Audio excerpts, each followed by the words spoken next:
श्रीशैलेशदया पात्रं देवभक्त्यादिगुणार्णवं यत्त्रिपुराणं वन्दे रमजामातरं मुनिं लक्ष्मीनाथसमारम्भां नाथयामुनमध्यमाम् अस्मदाचार्यपर्यन्तां वन्दे गुरुपरम्पराम् यो नित्यमच्युतरामदिक्मरुक्मव्यामोतराणतुराय मेने अस्मद्गुरो भगवतो सदैकसिन्धो रामानुजस्य चरणमुदनं प्रपद्ये मातापिताय तत्तनया विभूतिः सर्वं यदेव नियमेन मदन्वयानामाद्यस्य न कुर्वते रुकुलाभिरामं श्रीमत्तदङ्घ्रिकुलं रमामि मूत्र भूतं धरस्य महदापरिपट्टनाद श्रीभक्तिदारकुलधीकरयोगिवाहान् भक्ताङ्ग्रीन् प्रकालयतीन्द्रमित्रान् श्रीमत्पराङ्कुनिं नित्यं दत्वेन यशदीश्वरस्वभावः भोगापरुचिरदुपायगतिरुदारः तं दर्शयन्द्रमीतपुराणरत्नं तस्मै नमो मुनिवराय पराशराय अन्तैषड्भिस्तमाकीर्णं नङ्गैर्वेदविवापरं पुराणं वैष्णवं चक्रे यस्तं वन्दे पराशरं यासं वसिष्ठनप्तारं धक्ते पौत्रमकल्मषम् पराशरात्मजं वन्दे सुखदातं तपोनिधिं व्यासाय विष्णुरूपाय व्यासरूपाय विष्णवे नमो वै ब्रह्मनिधये वासिष्ठाय नमो नमः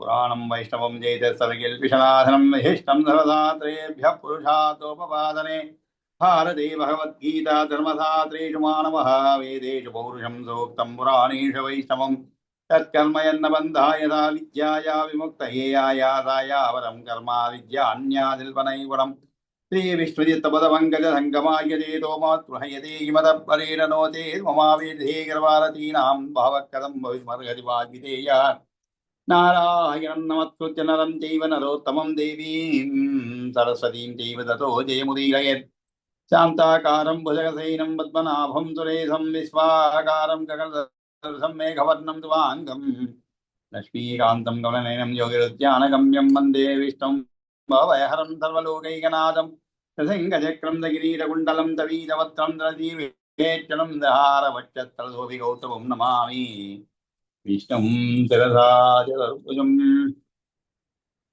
అందరికి కూడా నమస్కారం అండి. మనం ప్రస్తుతానికి శ్రీ విష్ణు పురాణం దాంట్లో తృతీయ అంశం చదువుతున్నాం అనమాట. ఆ తృతీయ అంశంలో కూడా 7వ అధ్యాయం చదువుతున్నాం. చాలా రమ్యమైనటువంటి అధ్యాయం అనిపిస్తుంది నాకు ఇది ఇంట్లో కూడా 28 శ్లోకాల వరకు పూర్తి చేసుకున్నాం అనమాట. కానీ నిన్న మొన్న 2 రోజులు కూడా అనుకోకుండా సెలవులు ప్రకటించవలసి వచ్చింది అనమాట. మామూలుగా మనం ఎక్కడికైనా పోతే అలాంటి టైంకి రాగలుగుతాము అని చెప్పగలుగుతాం అనమాట. కాబట్టి మన క్లాస్ పెట్టుకోవచ్చని. కానీ దురదృష్టవశాత్తు ఏ హాస్పిటల్కి పోయారనుకోండి, మన దేశంలో హాస్పిటల్కి పోతేనే ఎప్పుడు వస్తామో తెలియదు. తిరిగి వస్తామని తెలుస్తుంది, కానీ ఎప్పుడు వస్తామో తెలియదు అనమాట. ఏ టైంకి అవుతుందో తెలియదు. ఆ విధంగా 2 రోజులు కూడా చిన్న చిన్న టెస్టుల కోసం మీరు వాళ్ళని మా కుటుంబ సభ్యులను పిలుచుకోవడం వల్ల కాస్త ఆలస్యమైనది. ఇంకా ఆ సమయంలో క్లాస్ పెట్టుకోవడం కూడా ఎంత ప్రయత్నించినా వీలు కాలేదనమాట. మామూలుగా కాలేజీ రోజుల్లో 2 రోజులు సెలవు వచ్చి మధ్యలో ఒకరోజు కాలేజీ ఉంటుంది, మరుసటి రోజు ఉండదంటే గొడవ చేసేవాళ్ళం. ఆ రోజు మా సెలవు ఇవ్వండి అని చెప్పి. వరుసగా 4 రోజులు సెలవు వస్తుంది కదా. కానీ మన క్లాస్కి ఏంటంటే 2 రోజులు సెలవు ఇచ్చినా కూడా మధ్యలో ఒకరోజు సెలవు ఇవ్వాలంటే మనసు ఒప్పదనమాట. సరే ఈరోజు కనీసం ఏదో అయినంత వరకు 20 శ్లోకాలు చదువుకుందాం అనేటువంటి ఉద్దేశంతో ఈరోజు పెట్టుకోవడం జరిగిందనమాట. కాబట్టి కొంచెం ఆలస్యంగా తెలపడం జరిగింది. సరే మనం ఎలాగో రికార్డెడ్ ఉంటుంది కాబట్టి పెద్ద ఇబ్బంది ఉండకపోవచ్చు వినేవాళ్ళకి.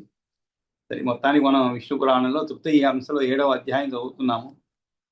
ఇది చాలా చక్కటి అధ్యాయం. ఎందుకు చెప్పానంటే యముడి కూడా వాళ్ళ శిష్యులంటే అతని దగ్గర ఉండేటువంటి అతను చెప్పినటువంటి ఆ కింకరులు ఎవరైతే ఉన్నారో వాళ్ళకందరికీ కూడా ఒక సందేశం ఇస్తున్నాడు అనమాట. అది దాన్ని యమగీతం అనేటువంటి దీంట్లో చెప్పబడింది అనమాట. యమగీతలు అని చెప్పి. యమగీతలు అంటే మనం ఇలా చెప్పుకోవచ్చు, యముడు గీసేటువంటి గీతలు అని చెప్పుకోవచ్చు. మనం ఎవరికి గీస్తున్నాడు ఆయన? మనం మామూలుగా లక్ష్మణ రేఖలు ఇలా అంటుంటాం. కానీ ఒక తమాషా ఏంటంటే మనకి లక్ష్మణ రేఖ అని మనకు ఉంది, కానీ మనం రామాయణం పూర్తిగా చదువుకున్నాం, వాల్మీకి రామాయణం. ఎక్కడ కూడా లక్ష్మణుడు అలాంటి గీతలు గీసి సీతాదేవిని నువ్వు దీన్ని దాటి రావద్దు అని చెప్పినట్లుగా మనం చదువుకున్నట్లు జ్ఞాపకం లేదు. నాకు చదువుకున్నట్లు లేదు, జ్ఞాపకం లేదని కాదు. కాకపోతే అది ఎలా ప్రాచుర్యానికి వచ్చిందో తెలియదు. ఎందుకంటే రామాయణ మహాభారతం ఇవన్నీ కూడా ఇంత విస్తారమైన దేశంలో ఆ రోజుల్లో గురువు ద్వారా వినటము బుర్ర కథలు, ఆ కథలు, ఈ కథలు దాని ద్వారా ప్రాచుర్యానికి వచ్చాయి. కాబట్టి ఈ కథలు ఒరిజినల్గా అంటే ఏదైతే ఉన్నదో దాన్ని చదువుకున్న వాళ్ళు అతి తక్కువ మంది ఉంటారు అనమాట. దానివల్ల వాళ్ళకి వాళ్ళు రమ్యంగా కట్టేందుకోసం అంటే ఒక రక్తి కట్టాలి. ఏదైనా కూడా ఒక విషయం చెప్పేటప్పుడు మనం రక్తి కట్టేలాగా చెప్తుంటాం అనమాట.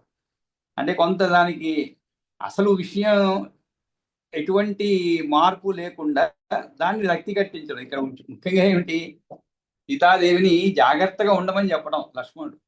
ఎందుకంటే శ్రీరాముడు ఆ సీత లక్ష్మణ అని ఆ మారువిచిడి మాయా జింక రూపంలో రావడం అవన్నీ మనం చదువుకున్నాం. కాబట్టి సీతాదేవికి జాగ్రత్తలు చెప్పడం అనమాట. నువ్వు జాగ్రత్తగా ఉండమ్మా, ఒంటరిగా ఉంటున్నావు, నేను నన్ను కూడా నువ్వు దుర్భాషలాడి పంపిస్తున్నది కూడా అవన్నీ చదువుకున్నాము, ఎంత దుర్భాషలాడుతుందో అని. ఆ సందర్భంగా ఎవరో కాస్త రక్తి కట్టేందుకు ఇలా చెప్పి ఉండవచ్చు అనిపిస్తుంది.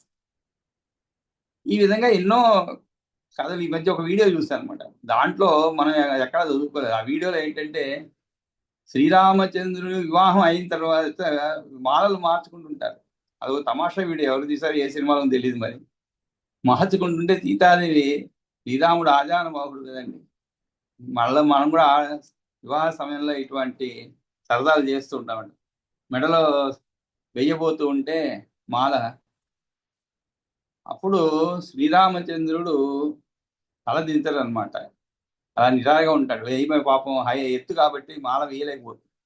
అప్పుడు లక్ష్మణుడు పోయి శ్రీరామచంద్రుడికి నమస్కారం చేస్తే, పాదాభివందనం చేస్తే ఆయన ఆశీర్వదించేలాగా తల ఉంచడం. అప్పుడు ఆమె మెడలో అంటే ఆ రోజు నుంచి కూడా వదిన గారంటే ఎంత గౌరవం. ఇదేదో ఒక తమాషా వీడియో ఒకటి చూసాను. ఈ విధంగా కథలు అల్లుతూ ఉంటారు అనమాట. కానీ దాంట్లో ఏమి హానికరమైనటువంటి కావు ఏవి కూడా.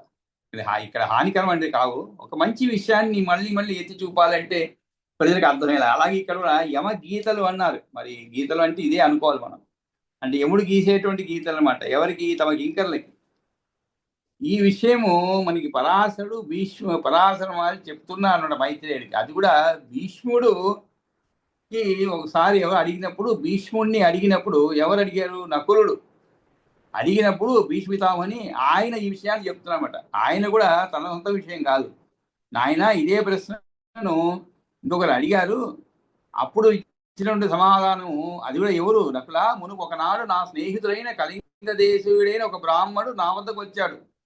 అతడు అప్పుడు నేను జాతిస్మరుడైన మునిని అడుగగా అతడు నాకు సమాధానం ఇచ్చాడని చెప్పాడు అనమాట.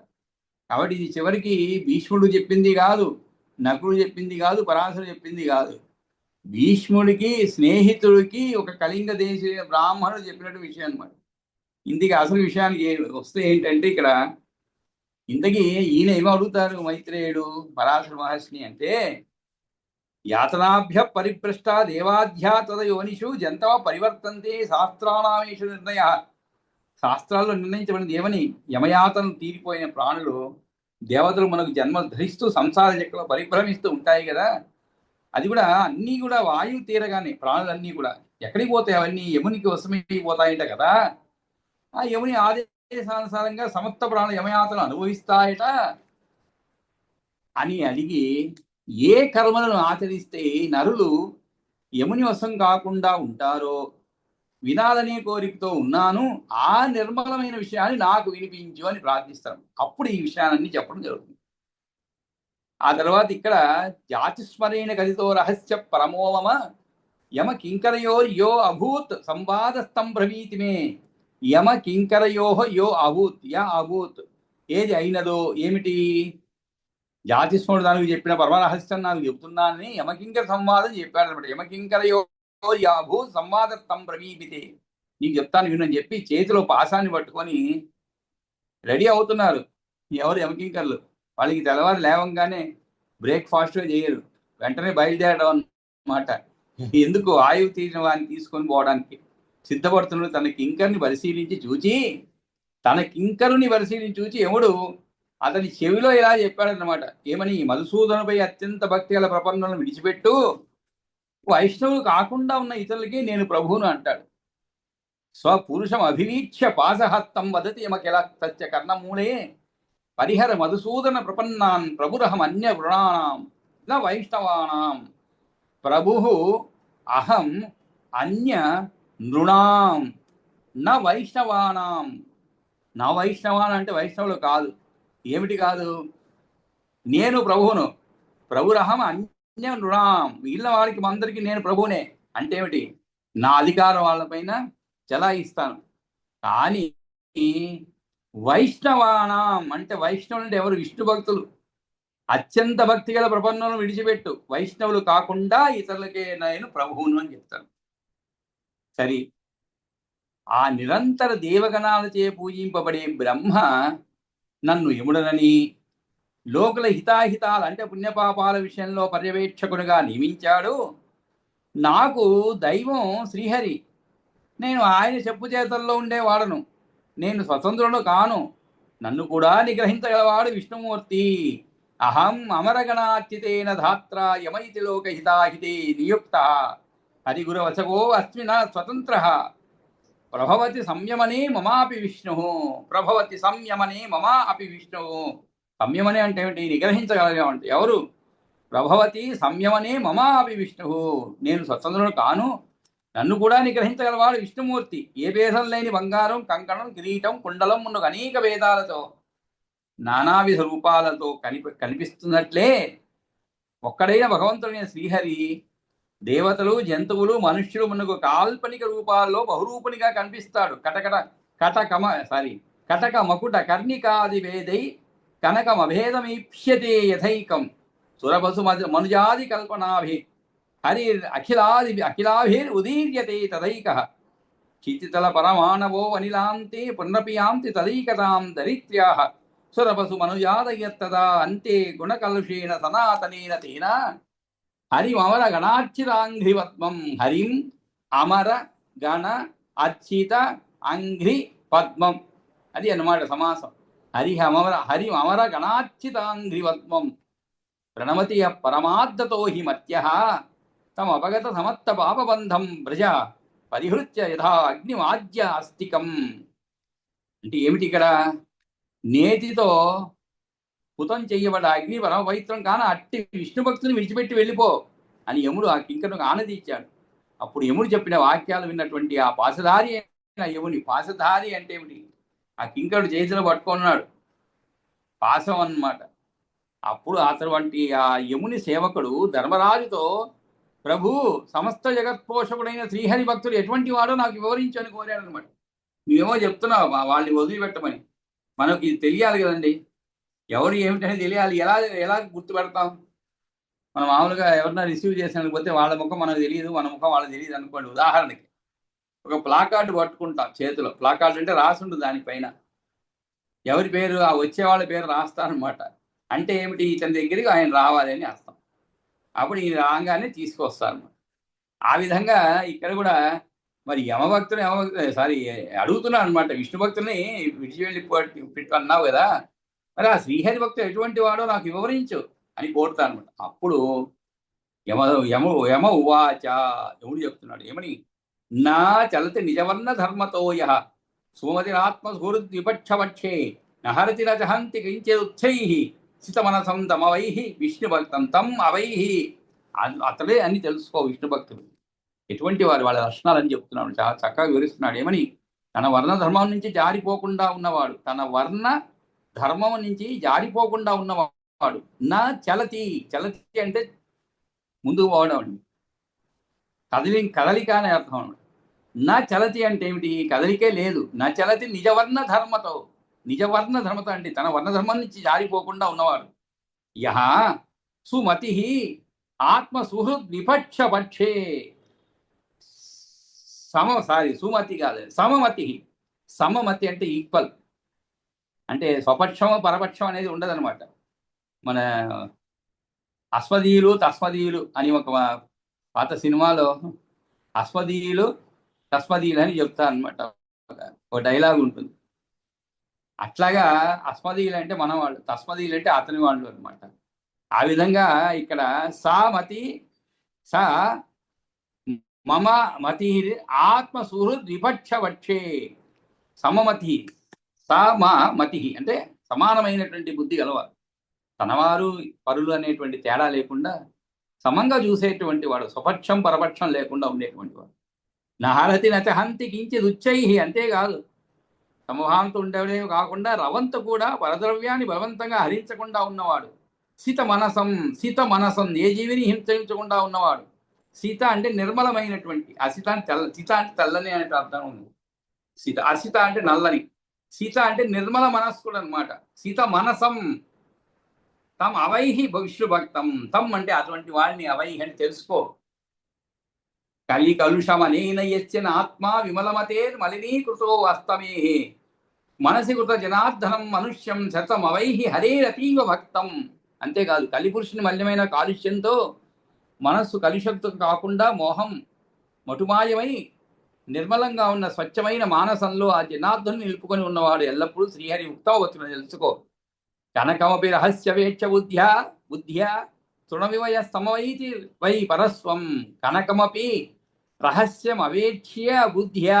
రహస్య ప్రదేశంలో, అది కూడా మామూలుగా కాదండి, అందరూ చూస్తున్నప్పుడు మనం వదిలేస్తుంటాం. ఏదైనా కింద పడిపోయిందండి ఎవరిదైనా వస్తువు, మంచి వస్తువు, విలువగల వస్తువు, అలా పడ్డప్పుడు చుట్టుపక్కల ముందు మనం చేసే పని ఏంటంటే చుట్టుపక్కల చూస్తాం, ఎవరైనా మనం చూస్తున్నా లేదని. ఎవరు చూడటం లేదనుకోండి, మన బుద్ధి ఒక్కల బుద్ధి అవుతుంది. ఎవరైనా చూస్తున్నారు అనుకోండి, అబ్బో మనకి ఎందుకు లేదు, తలనొప్పి లేనిపోందని చూస్తాం.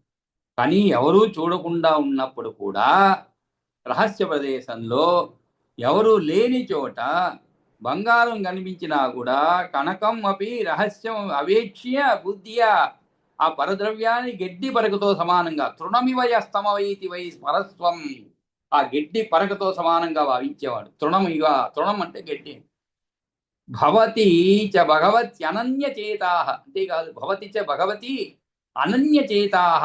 భగవంతుని యందు భగవతి అనన్యచేతాహ, అనన్య చిత్తం కలిగి ఉన్న. అనన్యం అంటే వేరేమీ లేదు ఇక వాళ్ళకి, భగవంతుడే అనమాట. అంత గట్టి నమ్మకం అనమాట. ఒకవేళ ఎవరన్నా వచ్చి కొడితే కూడా భగవంతుని కొట్టించాడు అంతే. ఇప్పుడు మనం కూడా అటువంటి భావంలో ఉన్నాం అనుకోండి, మనలో ఎటువంటి బాధ అంటే కొట్టాడనే బాధ ఉండొచ్చు, కానీ ఈరోజు మనకి ఇదే ప్రాప్తం. అంటే ఏమిటి, ఆ విష్ణువే పంపించాడు వీళ్ళని కొట్టేందుకు, మనల్ని పరీక్షిస్తున్నాడు, మన సహనాన్ని పరీక్షిస్తున్నాడు. సహనం కోల్పోదు అనుకున్నారు అనుకోండి, దానికి మించిన ఆనందం ఏం లేదండి. ఒకవేళ ఎవరినో వచ్చి మిమ్మల్ని పొగొడుతున్నాను, మీరు ఎప్పుడో చిన్నప్పుడు ఎవరికో బుద్ధి చెప్పారు, 4 మంచి మాటలు చెప్పారు, ఏదో ఒక ఉపాధ్యాయుడు కనో లేదు మీ పక్కింటి వాళ్ళ అబ్బాయి ఎవరికో చిన్నప్పుడు చెప్పారు, వాడు చాలా వృద్ధిలోకి వస్తాడు. వచ్చిన తర్వాత మిమ్మల్ని మీ విషయం గురించి ఎక్కడో మళ్ళా పేపర్ చదివి ఉంటాడు. మళ్ళా ఎప్పుడు అప్పటికి అతనికి 25-30 సంవత్సరాల క్రితం జరిగిన విషయం, 25 సంవత్సరాలు ఇప్పుడు వయసు ఉండొచ్చు. అప్పుడు నేరుగా మిమ్మల్ని వెతుక్కుంటూ వస్తాడు. మిమ్మల్ని వెతుక్కుంటూ వచ్చి, మీరు ఆ రోజు చెప్పినటువంటి మంచి మాటల వల్ల ఈ విధంగా నేను ఉన్నత స్థాయికి వచ్చా, అది కూడా మీరు ఊహించిన రీతిలో అనమాట. ఊహించరు, ఆ విధంగా ఒక్కోసారి జరుగుతూ ఉంటుంది. కాబట్టి ఇది కూడా మనం అపేక్షించకూడదు అనమాట. అప్పుడు మరీ ఉప్పొంగిపోకూడదు, కానీ సంతోషం ప్రకటించాలి. ఉప్పొంగిపోకూడదు అంటే అర్థం ఏంటంటే, ఎవరైనా పాపం వచ్చి ఇలా నాకు పాఠం చెప్పారని సర్లేవే అనకూడదు. ఎందుకంటే అతను ఎంతో ఆశగా వచ్చాడనమాట, ఎంతో ఆశగా మిమ్మల్ని చూడాలని వచ్చాడు, మీపై గౌరవంతో వచ్చాడు, దానికి తగ్గట్లు. అంతేగాని మహా ఉప్పొంగిపోకూడదు. ఆ విధంగా భగవంతుని మాత్రమే అన్ని చిత్తం కలిగి ఉన్న మానవ శ్రేష్ఠుడు ఉత్తమ విష్ణు భక్తుని తెలుసుకో. నరుల మానసంలో స్ఫటిక పర్వత శిలలా స్వచ్ఛమైన నిర్మలమైన విష్ణువు ఉండడం అనేది ఎక్కడ? మాత్సర్యం ఉండదు, దోషాలకు నిలయమైన నరుల మనస్సు నిర్మలంగా ఉండడం అనేది ఎక్కడ? ఉండదు కదండి. అంత నిర్మలంగా ఎక్కడ ఉండగలుగుతామండి మనం? ప్రతి క్షణం కూడా ఏదో ఆలోచిస్తూ ఉంటాం. ఏదో ఆలోచన అంటే ఏమిటి? మనకు లేని దాని గురించే. ఇప్పుడు కూడా మానవుడికి తనకు లేని దాని గురించే ఎక్కువ ఆలోచిస్తాండి, ఉన్నదాన్ని అనుభవించేదానికంటే కూడా. హాయిగా కారు కొనుక్కున్నారు, కారులో షికారు పోతూ ఉన్నారు. ఈ కర్మగాలి ఒక బెంచి కారు సైజ్యం వెళ్తుంది మన ముందు నుంచే. మనం ఏదో 60లోనో 70లోనో భార్య పిల్లలతో హాయిగా పోతూ ఉన్నాం. ఒక కారు పోతుంది పక్కనే, అది కూడా మనల్ని దాటుకొని మహావేగంగా ఒక క్షణంలో మనకంటే ముందు వెళ్ళిపోతుంది. సరే, దాన్ని చూసాము, మనమేమో ఏదో ఏమి దాని గురించి పట్టించుకోం. కానీ మన పక్కన కూర్చుంటారు భార్యనో పిల్లలో, చూడ్డాడి ఎంత వేగంగా పోతున్నాడు, ఎంత బాగుందో ఆ కారు, ఒక క్షణంలో మాయమైపోతున్నామట దూరంగా. అది చూసేవాడికి మనసులో మళ్ళా ఎక్కలేంటి కోరిక, ఏదో కారు ఎన్ని రోజులు అంటే. అటువంటిది నిర్మలంగా ఉండనివ్వదు మన మనస్సు. ఎప్పుడు మన పరిసరాలు గమనిస్తూ ఉంటే ఏదో ఒకటి ఆలోచనలు వస్తూనే ఉంటుంది. ఇంకా దానిలో ఈ కార్ని ఎప్పుడు, ఈ దరిద్రం ఎప్పుడు వదిలించుకుందాం, మంచి కారులో బెంజ్ కారులో పోదాం అనిపిస్తుంది. సరే బెంజ్ కారులో పోతే కూడా ఆనందం ఉంటుందా? ఉండదు. ఆ దాంట్లో అనేకమైన వర్షన్లు ఉంటాయండి. బెంజ్ కారులో అనేకమైన వర్షన్స్ అంటాం. మన టీవీ పాత రోజుల్లో ఇంట్లో టీవీ ఉందంటే అని అడిగా అంతే. ఇప్పుడు టీవీ ఏమేమి టీవీలు ఉన్నాయి, రకరకాల టీవీలు, 39 ఇంచి 26 ఇంచి నుంచి 100 ఇంచుల వరకు కూడా టీవీలు ఉన్నాయి. మొత్తం ఒక హాల్ అంతా కూడా అంటే షోకేస్ మొత్తం పై నుంచి కింది వరకు ఒక టీవీ ఉంటుంది. ఇంకా దాని గురించి కూడా వస్తున్నాయండి ఇప్పుడు టీవీ రూపంలోనే ఉంటాయి. అది పెద్ద పెద్ద పలకలు, అంటే ఇంకా అది ఇళ్లలో పెట్టుకోరు. అది పార్టీల్లో వాటిలో శుభాలు జరిగేటప్పుడు పెద్ద పెద్ద పెట్టెల్లో తీసుకొస్తారు, 5-6 పెట్టెల్లో తీసుకొస్తారు, పలకల్లాగా ఉంటాయి, దాన్ని అమరుస్తారు అక్కడికక్కడే, అదే టీవీ. ఆ విధంగా అనేక విధమైనటువంటి సౌకర్యాలు వస్తున్నాయి. కాబట్టి మనకి నిర్మలంగా ఉండడం అనేది ఈ రోజుల్లో చాలా కష్టం. ఏదో మనకు ఉందిలే చాలే ఆనందంగా ఉందాం అనేది వీరు ఉండలేరు. మీరు ఉందాం అనుకున్నా పరిసరాలు ఉండనివ్వవు. కాబట్టి అటువంటి నిర్మల మనస్సు ఎక్కడ, ఆ నిర్మల మనస్సులో మాత్రమే విష్ణువు ఉంటాడంట. ఒకవేళ అటువంటి నిర్మల మనస్సు ఉన్నవాడి మనస్సులోనే విష్ణువు వింటాడు. చంద్రకిరణాల వెన్నెలలో అగ్ని జ్వాల ప్రభావం ఉండడం అనేది జరగదు కదా. స్ఫటికగిరి మమలాక్వ విష్ణు మనసి రుణాం క్వచ మత్సరాది దోష నహి తుహినమయూఖ రశ్మి పుంజే భవతి హుతాసన దీప్తిజ ప్రతాప. ఇంకా కూడా విమలమతి విమత్సర ప్రశాంత శుచిచరితో అఖిల సత్వమిత్రభూత ప్రియహిత వచనం అస్తమానమాయో వసతి సదా హృది తస్య వాసుదేవ. మరి ఎటువంటి హృదయంలో ఉంటాడు? స్వచ్ఛమైన బుద్ధి కలవాడు, అసూయ లేనివాడు, ఎల్లప్పుడూ శాంతంగా ఉండేవాడు, పరిశుద్ధమైన చరిత్ర గలవాడు, సమస్త భూతాలకు మిత్రుడైన వాడు, ప్రియహిత వచనం అస్తమానమాయో. అస్తమాన మాయో అన్నారు అంటే మాయ అనేది అస్తమిస్తూ ఉన్నది. అటువంటి వాడన్నమాట. సమస్త భూతాలను మిత్రుడైన వాడు, కపటం లేని వాని హృదయంలో సదా వాసుదేవుడు నివసించి ఉంటాడని చెప్పి, మనస్సులో ఆ సనాతను నివసించి ఉంటే వాడు ఈ జగత్తు సౌమ్య రూపుడే కనిపిస్తాడు. అందంగా కనిపించే సాలవృక్షము మొక్కయే తనలో ఉన్న భూసారం సొంపును వ్యక్తం చేస్తుంది. ఇందులో చాలా వివరంగా చదువుకున్నాము. ఈ విధంగా సేవకుడా యముని మాయతో కల్మషాలు పూర్తిగా తొలగించుకునే వారిని, నిత్యం అచ్యుతిపై మనసు లగ్నం చేసేవారిని, మతం అహంకారం మాత్రం లేని వారిని, ఇటువంటి మానవులకు మిక్కిలి దూరంలో ఉండి విడిచిపెట్టి వెళ్ళిపో. హృదయంలో శంఖ గడ్గ గదాధారి అవ్యయతాత్ముడు అనాది భగవంతుడైన శ్రీహరి నివసించి ఉంటే పాపం ఆ పాపనాశకుని వల్ల పటాపంచలైపోతుంది. సూర్యుడు భాసిస్తూ ఉంటే అంధకారం ఎక్కడ ఉంటుంది? హృది యది భగవాన్ అనాథ, హృది యది భగవాన్ అనాది ఆస్తే, ఆస్తే అంటే ఉన్నట్లయితే, భగవాన్ అనాది. ఎటువంటి భగవానుడు? అనాది, అది కాదు, హరి అసి, హరి అసి శంఖ గదాధరో అవ్యయతాత్మ, అవ్యయాత్మ హరి అసి, హరి శ్రీహరి. ఎటువంటి అసి? అసి శంఖ గదాధరో, అసి అంటే ఖడ్గమని, అసి శంఖ గదాధరో అవ్యయాత్మ, అవ్యయ ఆత్మ, అవ్యయాత్ముడు అనాది భగవంతుడైన శ్రీహరి నివసించి ఉంటే మా పాపనాశకుని వల్ల తద్ అఘ విభాగ కర్తభ్యం నభ్యవతి గతం సతి చ అంధకారమర్కే. అర్కే అంటే సూర్యుడు భాషిస్తూ ఉంటే చీకటి ఉంటుందండి? ఉండదు. ఈ విధంగా చెప్పి ఆ తరువాత హరతి పరధనం నిహంతి జంతూన్ వదతి యదా అనృత నిష్ఠురాణి యస్య అశుభజనిత దుర్మదస్య పుంస కలుషమతే హృది తస్య నా అనంత సస్య నాస్తి అనంతః. నాస్తి అనంతః అంటే చివరికి అంటే ఎవరి హృదయంలో ఉంటాడని చెప్పాడు. బాగానే ఉంది. అంటే రెండూ చెప్పాలి కదండి. ఎటువంటి వారు హృదయంలో ఉండరు? ఇతరుల ధనాన్ని అపహరించేవారిని, ప్రాణులను సంహరించేవాని, అసత్యం పలికేవాని. హరతి పరధనం నిహంతి జంతువున్, జంతువున్ అంటే ప్రాణులను సంహరించేవాని నిహంతి అంటే. వదతి తదా అనృత నిష్ఠురాని యశ్చ, నిష్ఠురంగా మాట్లాడేవాణిని, నిష్ఠురంగా కాదు ఇంకా అసత్యం కూడా అనమాట, అసత్యం పలికేవాణ్ణి. అశుభ జనిత దుర్మదస్య పుంసః కలుషమతేర్ హృది దర్శన ఆస్తి అనంత. అమంగళ కార్యాలను ఆచరించి మదమెక్కి ఉన్న పాపబుద్ధి కలిగిన జీవుని హృదయంలో అనంతుడు ఉండడు. ఇది మనం చదువు. ఎందుకంటే మళ్ళా ఒకసారి చదవడానికి కారణం 2 రోజులు అయింది. అంతేకాదు ఇది చాలా హృదయానికి హత్తుకున్నటువంటి విషయం చెప్పాడు అనమాట. అందుకనే మళ్ళా ఒకసారి చదువుకుందా అనిపించింది. ఆ తర్వాత మనం ఈ రోజు పాఠానికి వద్దామండి. 29వ శ్లోకం నుంచి ఇంకా ఇదే విషయాన్ని మళ్ళా ఇంకా చెప్తాం. ఒక్కానికి చెప్తున్నారు అనమాట.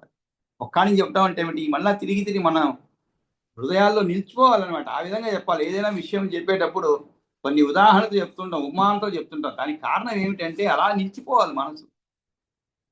ఆ విధంగా అనమాట. ఒక పెద్ద తుఫాను వస్తే ఎలా నిలిచిపోతుందండి, అదే ఉట్టి గాలి కొంచెం వర్షం వచ్చింది అనుకోండి, మన ఇంట్లో ఉండదు, ఏదో వర్షం వచ్చి పోయింది అనిపిస్తుంది. కానీ ఒక పెద్ద తుఫాను, పెద్ద గాలి, వర్షం బీభత్సం అయింది అనుకోండి, అది మనసులో ఎప్పుడు ఉండిపోతుంది. ఆ రోజు అలా భయంకరంగా వచ్చిందండి గాలి వాన. కానీ మామూలు గాలి వాన వస్తే అది జ్ఞాపకం ఉండదు. ఆ విధంగా మనం కూడా తిరిగి తిరిగి చదువుతూ ఉన్నాం అనుకోండి, అది మనసు ఆనందాన్ని కలిగిస్తుంది అనమాట.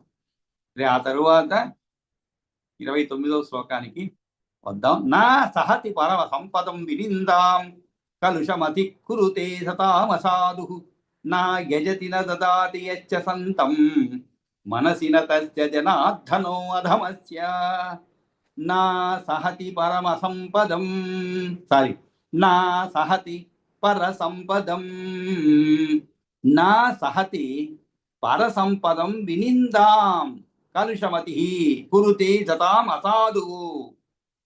పాపాత్ముని పరుల సంపదను చూచి ఓర్వలేని నా సహతి పర సంపదం. పర అంటే ఇతరులండి, శత్రువు అని ఉందండి. పరులు అంటే శత్రువు అని ఉంది. పర సంపదం అంటే ఇతరుల సంపదను చూచి ఓర్వలేనటువంటి నా సహతి. సహతి అంటే సహించడం అన్నమాట. నా సహతి అంటే ఓర్వలేనటువంటి వాడు.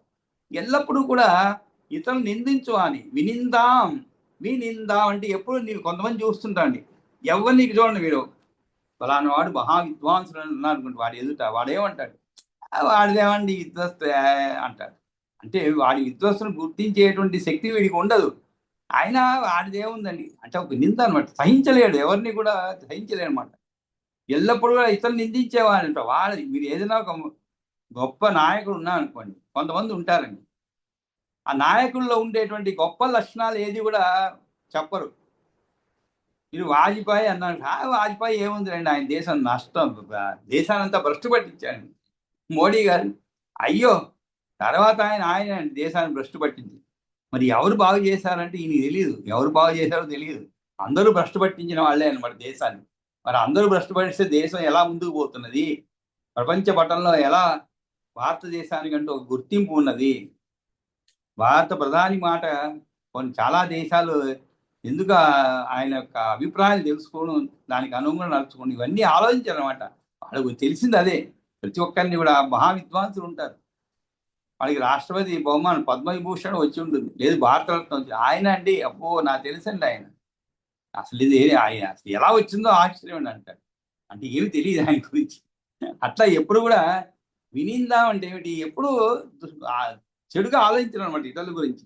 వాళ్ళు ఉన్నట్టు మంచిని ఎప్పుడు కూడా ఆలోచించరు అనమాట. చాలా మంది ఉంటారు అలాంటి వాళ్ళు, మన కంటే రోజు చూస్తూనే ఉంటాను. ఒకరోజు కాదు, ప్రతిరోజు ఎవరో ఒకరు తారసపడతారు అటువంటి వారు. ఆ విధమైనటువంటి వారు కలుషమతి. కలుషమతి అంటే ఏమిటి, దుష్టబుద్ధి అయి పూరితే సతాం అసాధు. సతాం అసాధు, సతాం అంటే సాధువులని, మంచివారు అనమాట. దుష్టబుద్ధి అయి కలుషమతి పూరితే సతాం అసాధు, సాధువులకు అపకారం చేసేవాని అనమాట. నా యజతి నా దదాతి. నా యజతి అంటే ఏమిటి, దైవ పూజ కావించని వాని.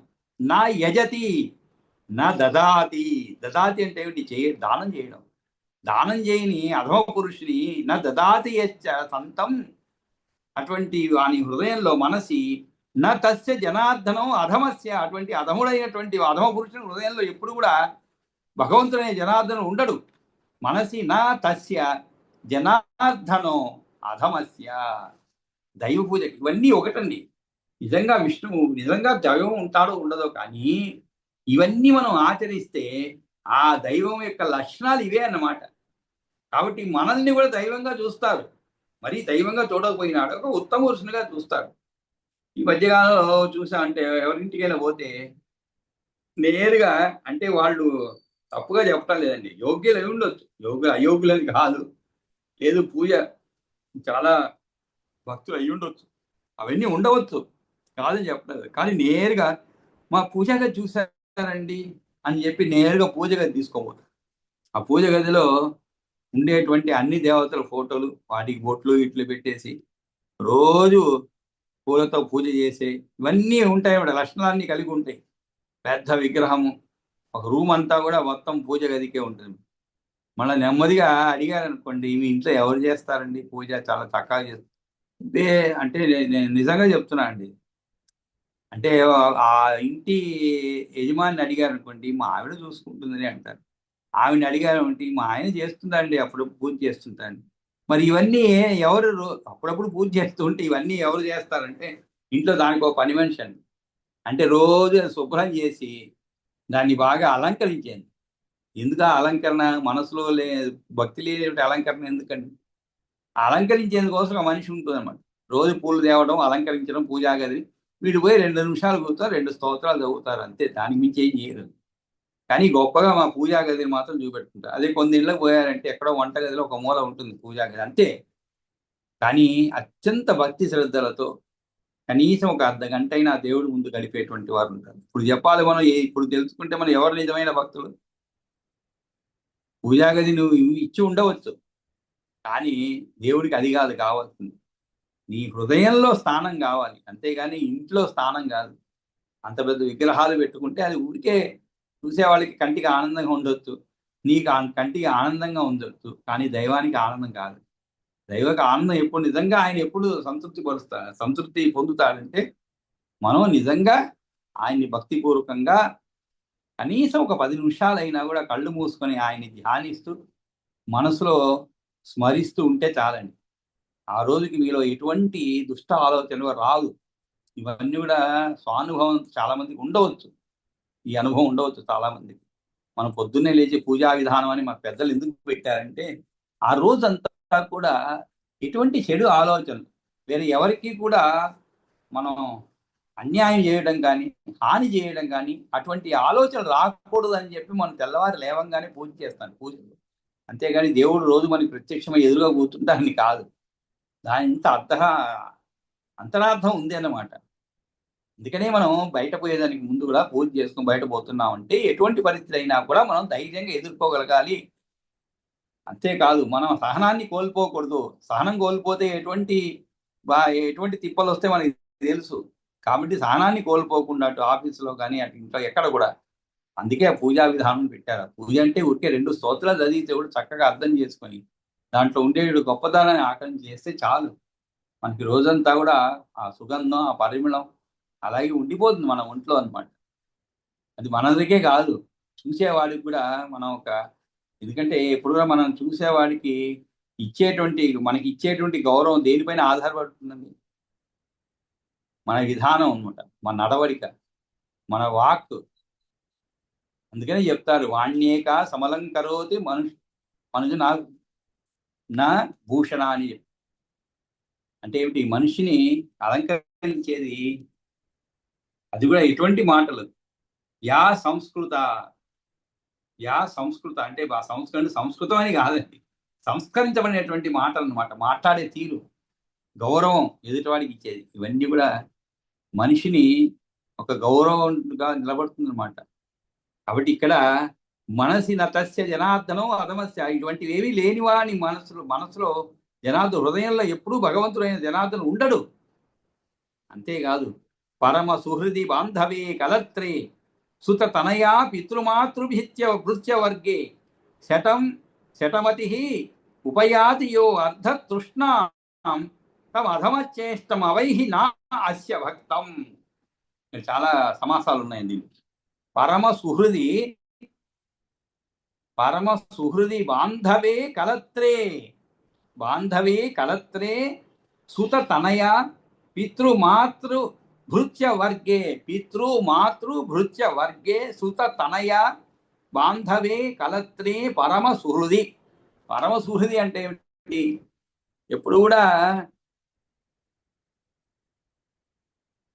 మంచి బుద్ధి ఉండేవారు, బాగానే ఉంది. ఎవరి ఎడల? ఆప్తమిత్రుని యందు. పరమ సుహృది బాంధవే కలత్రే అంటే బంధువుల యందు, భార్య యందు, కన్న కుమార్తె యందు, సుత తనయ అంటే కుమార్తె, పితృమాతృ భృత్య వర్గే తండ్రి యందు, తల్లి యందు, తన పరివారం యందు కూడా శతమతి ఉపయాతియో అర్ధతృష్ణాం. అర్ధతృష్ణం అంటే అర్ధ అంటే ఏమిటి? ధనం. తృష్ణ అంటే ఆశ అనమాట, దురాశ. దుర్బుద్ధి దురాశతో తన పరివారాన్ని కూడా దుర్బుద్ధి ధనాశతో నీచ కృత్యాలు గలవాడు తం అధమ చేష్టం. తం అధమ చేష్టం. అధమ అంటే ఏమిటి?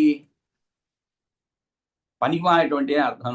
అధమం అంటే అంటే నీచం అని అర్థం. నీచ కృత్యాలు గలవాడు తమ అధమ చేష్టం అవైహి నా అస్య భక్తం. అటువంటి వాడు విష్ణువు భక్తుడు కాడని తెలుసుకో.